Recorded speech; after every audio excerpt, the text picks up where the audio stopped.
Pillen, and today I'm going to tell you about sex trafficking, focusing on the Johns. Sex trafficking is becoming a bigger and bigger issue. The Human Trafficking Hotline estimated there are nearly 40.3 million victims of human trafficking globally, with the numbers continuing to rise.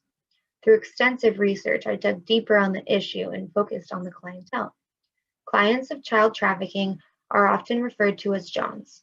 They are commonly dubbed this because they can be an unsuspecting or unidentified customer, as in John Doe. These Johns solicit or purchase humans, usually children, for profit through sexual favors. With the growth of the internet, people, such as these everyday Johns, have the ability to quickly and easily access almost anything on the internet, including people for sale. Here's a little infographic I created in regard to the history of the child trafficking laws in the United States.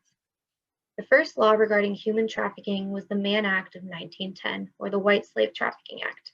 It was enacted in an attempt to fight forced prostitution and transportation of women from state to state, but it did not specifically protect minors.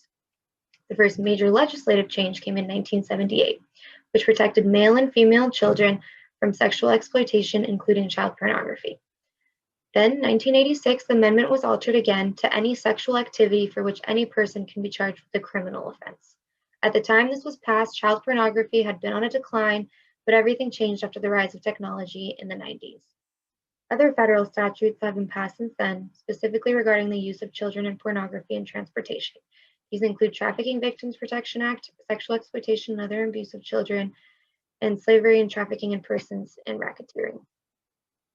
Depending on the severity of the case, penalties for the trafficking of children are now punishable for up to 10 years in prison, even life.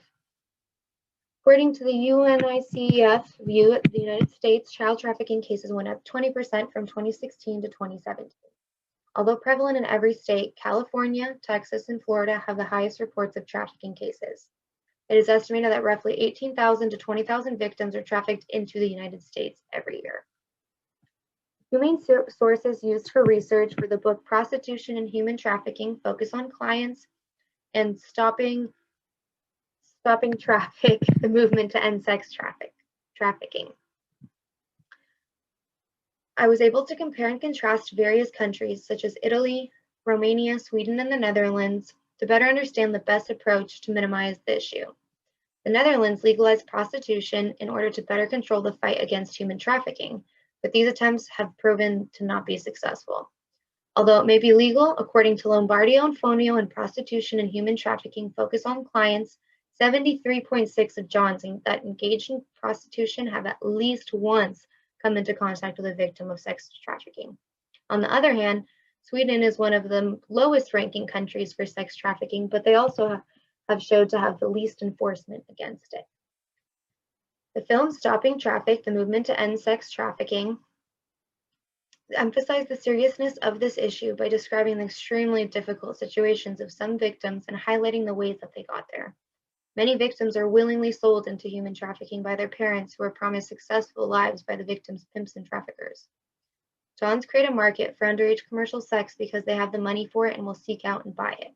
Like many things, with no demand, there would be no supply. So these Johns keep the market flowing, which drives profit to the human traffickers and motivates them to continue to exploiting individuals. Research revealed that Johns cannot be filed into a specific category, as they are people of all races, genders, ethnicities, religious backgrounds, and more.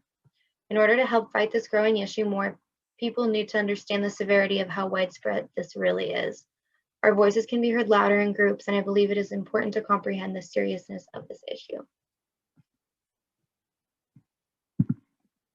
Thank you.